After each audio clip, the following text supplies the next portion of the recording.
대표적으로 우리가 당류 음료인 콜라 한 캔인 190ml에 당류가 23g 정도랑 비교하면 콜라와 같은 가당 음료에 가깝다고 말씀드릴 수 있겠습니다. 네, 너무 깜짝 놀랄 사실인데요. 저는 여의도 성모병원 내분비내과의 김미경입니다. 저는 분당 서울대학교 병원 영양사 신아름입니다. 당뇨병 환자에게 권장할 수 있는 간식은 매우 제한적인데요.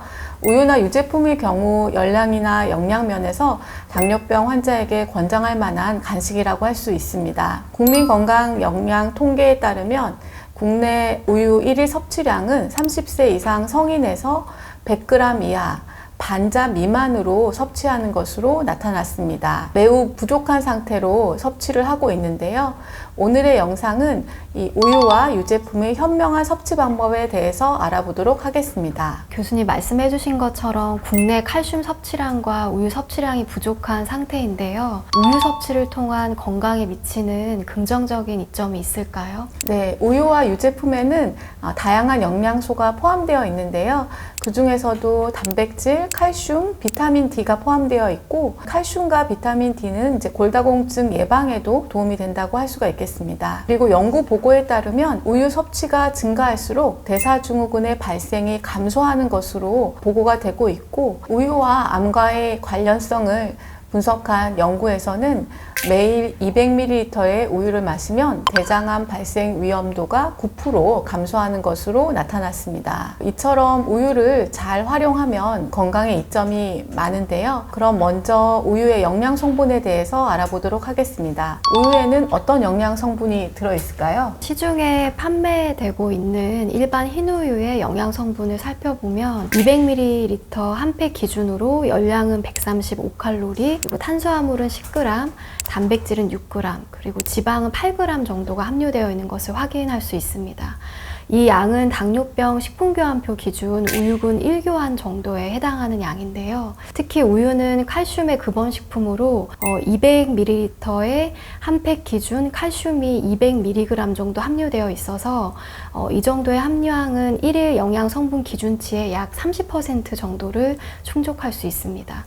다만 일반 흰우유는 포화지방산 함량이 좀 비교적 많은 편이기 때문에 지방 섭취를 조절해야 되는 분들은 저지방 우유를 선택하시게 되면 유효한 성분인 단백질과 칼슘 섭취량을 유지하면서 포화지방산은 우유 대비 80% 정도 낮출 수 있겠습니다.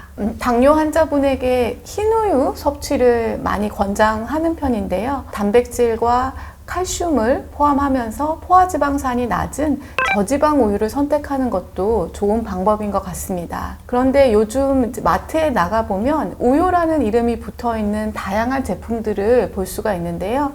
딸기 우유, 바나나 우유, 다양한 것들이 있는데 이런 성분들이 흰 우유와 동일한 성분인가요? 네, 말씀해 주신 것처럼 시중에 이런 가당 우유와 유제품들을 보실 수 있는데요. 흰우유하고 비교했을 때 단맛만 좀 첨가되었을 뿐이지 영양 성분이 같다고 생각하실 수 있겠지만 그렇지 않습니다. 보시는 것처럼 이런 딸기 우유 같은 경우도 보통 흰우유에는 원유가 100% 정도 함유되어 있는 것에 반해서 이런 가당 우유에는 설탕이나 그리고 과즙, 향료와 같은 이런 성분들이 사용되다 보니까 칼슘이나 단백질 함량이 흰우유와 비교했을 때 제품에 따라 좀 차이는 있겠지만 20에서 40% 정도 낮은 것으로 나타났습니다.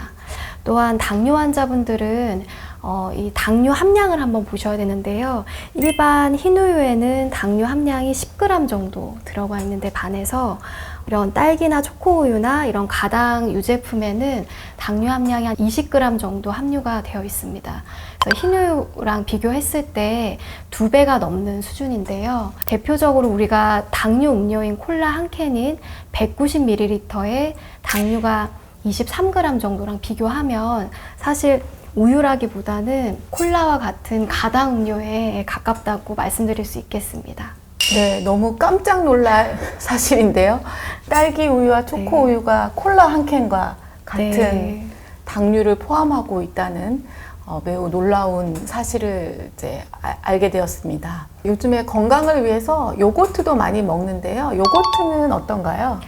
네. 일반적으로 많이 섭취하는 이 플레인 요거트를 좀 살펴보면 아마 이렇게 플레인이라고 되어 있는 제품들이 다 비슷할 거라고 생각하시는데 이렇게 설탕이 함유되어 있는 요거트인 경우에 1교 한 단위 100g 기준으로 했을 때 열량이 약 94칼로리에 당류가 7g 정도 들어가 있습니다. 동일한 플레인 요플레이지만 설탕이 없는 제품 같은 경우는 열량이 68칼로리에 당류는 절반 수준인 3g 수준으로 되어 있기 때문에 우리가 제품을 선택을 할 때 이런 영양 성분 표시를 좀 확인을 하셔서 열량과 당류가 좀 더 낮은 제품을 선택하시면 좋을 것 같습니다. 그리고 최근 들어서는 이런 그릭 요거트들 같은 것들이 많이 유행을 하고 있는데요. 그릭 요거트는 플레인 요거트에서 유청을 제거하는 과정을 거치면서 단백질이 더욱 농축되어 있기 때문에 질감이 기존 요거트보다 좀 더 단단하고 흐르지 않는 제형이라는 게 이제 특징인데요. 단백질 함량은 100g 기준 6에서 11g 수준으로 기존 요거트보다도 함량이 2배 이상 높은 것이 특징입니다. 단 그릭 요거트도 보시는 것처럼 비슷한 제품처럼 보이지만 당류 함량이 다 다르거든요. 그릭 요거트 같은 경우는 조금 더 꾸덕한 제형인데요. 100g 기준으로 한 2g 정도의 당류를 가지고 있고 100g 기준으로 한 9.5g 그리고 설탕이 함유되어 있는 제품들 같은 경우에는 많게는 16g까지 크게 차이가 납니다. 그래서 당류가 적은 제품을 선택하시면 좋을 것 같습니다. 정리를 해보면 앞서 설명드린 가당 우유와 이런 가당 요거트는 단백질과 칼슘은 좀 적고 당류 함량은 높기 때문에 당뇨 환자에게 좀 추천을 할 수가 없을 것 같고요. 플레인 요거트와 그릭 요거트는 우유 대신에 섭취가 가능하겠습니다. 단 제품에 따라서 말씀드린 대로 당류나 그리고 포화지방산 함량도 좀 차이가 있을 수 있어서 영양성분 표시를 확인을 하셔서 비교해서 선택하시면 좋을 것 같습니다. 요즘에 다이어트 열풍이 불면서 우유를 대체할 수 있다고 생각할 수 있는 아몬드나 귀리, 코코넛 밀크 등을 드시는 분들이 많은 것 같습니다. 근데 이런 아몬드나 귀리, 코코넛 밀크가 영양 성분 면에서는 우유와 많이 유사할까요, 선생님? 시중에 지금 보실 수 있는 이런 아몬드나 귀리 우유, 그 다음에 코코넛 밀크 이런 것들을 단백질 함량을 좀 살펴봤더니 두유 제품을 제외하고는 모두 우유보다 단백질 함량이 현저하게 낮게 나타났습니다. 보시는 이 제품 같은 경우에도 내용량 190ml 기준으로 단백질이 한 1.2g 수준이기 때문에 일부 이런 귀리나 아몬드 음료 그리고 코코넛 밀크 같은 경우에는 100ml당 단백질 함량이 1g도 채 들어가 있지 않은 제품들도 있어서 사실 우유 대체로 이렇게 적합하다라고 말씀드릴 수가 좀 어려울 것 같습니다. 그렇지만 귀리 아몬드 우유의 경우에는 아무래도 원료가 식물성이기 때문에 우유 대비 열량이나 지방 함량은 좀 낮고 칼슘 함량은 좀 비슷한 면이 있어서 필요하다면 가벼운 간식 음료 정도로 추천할 수 있겠습니다. 단 이렇게 당이 없는 제품도 있지만 이렇게 초코 맛이 나는 당분이 좀 높은 제품들도 있어서 영양 성분 표시를 좀 확인을 하셔서 당이 좀 적은 제품을 선택하시면 좋을 것 같습니다. 코코넛 밀크의 경우에는 코코넛 함량에 따라서 우유 대비 열량은 최대 2.7배, 그리고 지방 함량은 많게는 7배 이상 높은 제품들도 있더라고요. 특히 포화지방산 함량이 좀 많이 높기 때문에 당뇨 환자분들에겐 좀 추천이 어려울 것 같습니다. 그리고 칼슘 함량은 미미한 수준에 반해서 칼륨 함량이 좀 높은 편이라 기저질환에 따라서 섭취에 좀 주의가 필요하겠습니다. 아몬드 우유 즐겨 마셨는데 맹물이네요. 네, 이렇게 우유라고 써 있어도 영양소별 함량 차이가 굉장히 크기 때문에 제품을 선택할 때 영양 함량을 살펴보시고 선택하는 것이 좋을 것 같습니다. 당뇨 환자분에서 저희가 우유 섭취를 권장하고 있는데요. 우유를 드시면 배가 아프다든지 그 다음에 설사를 한다든지 이런 증상을 호소하시는 분들이 있습니다. 우유 대신해서 치즈를 섭취할 수 있는지 궁금한데요. 우유 대체로 치즈를 먹을 수 있을까요? 최근 농촌진흥청 데이터베이스를 참고해서 우유근 1교 한 단위인 일반 우유 200ml와 치즈 30g을 비교를 해봤더니 치즈가 우유보다 포화지방산이나 콜레스테롤 함량은 좀 더 낮고 또 유효한 성분인 단백질과 칼슘은 우유와 비슷한 비슷한 수준의 함량을 가지고 있는 것으로 나타났습니다. 물론 치즈 종류마다 함량 차이가 좀 있긴 하지만 원유 사용량이 좀 적은 리코타 치즈보다는 체다 치즈나 모짜렐라 치즈가 단백질과 칼슘 함량이 우유와 비슷해서 좀 더 추천을 드릴 수 있겠습니다. 단 치즈는 가공 과정에서 이런 식염, 소금이 이제 들어가기 때문에 나트륨 함량이 비교적 높은 편이라서 저나트륨, 저염 치즈를 선택하시면 더 좋으실 것 같고요. 보시는 것처럼 이렇게 지방을 줄인 저지방, 그리고 라이트, 플레인 등이 쓰여져 있는 치즈를 선택을 하시면은 포화지방산과 콜레스테롤 섭취량을 좀 더 줄일 수 있겠습니다. 단 가공 과정 또는 제품에 따라서 말씀드린 대로 성분의 차이가 있기 때문에 제품을 선택하실 때 영양성분 표시를 좀 반드시 확인하셔서 비교 선택하시면 좋을 것 같습니다. 치즈를 선택할 때는 이제 나트륨과 지방이 낮은 저나트륨, 저지방 치즈를 선택하는 것이 이제 좋다는 말씀이신 것 같습니다. 그래서 우유 하나에 치즈 한 장에서 2장 정도? 네, 한 장 반 정도가 비슷한 양이라고 생각하시면 될 것 같습니다. 네. 알겠습니다. 마지막으로 그러면 이렇게 건강상에 도움이 되는 우유 섭취 하루에 얼마 정도 먹으면 좋을까요?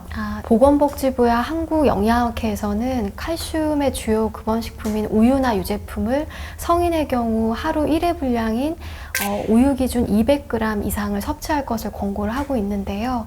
당뇨병 진료지침 내 처방 열량에 따라서 식품군별 권장량은 1일 1, 2교환 정도인데 이 양은 200에서 400ml 정도라고 생각하시면 되겠습니다.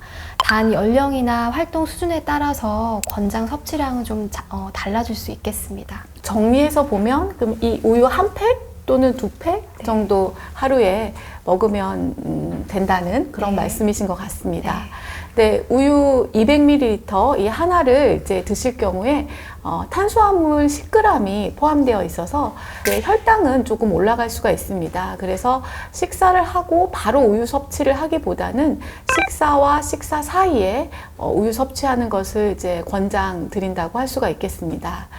또한 이제 환자분에 따라서 만성 신질환이 있을 경우에는 인 섭취량을 줄여야 되기 때문에 우유보다는 두유, 당 성분이 좀 적은 두유 섭취를 권장하는 경우도 있다고 할 수가 있고요. 또한 이제 체중 조절이나 고지혈증 등을 동반하고 있는 환자 같은 경우에는 우유를 선택을 할 때 저지방 우유를 선택하는 것이 이제 좋다고 할 수가 있겠습니다. 지금까지 우유 및 유제품의 섭취 방법에 대해서 알아보았습니다. 건강한 우유 선택을 통해서 적정 수준을 섭취한다면 부족한 칼슘과 단백질 보충에 도움이 되겠습니다. 이 영상이 도움이 되셨다면 당뇨병의 정석 구독과 좋아요, 알림 설정 부탁드립니다. 감사합니다.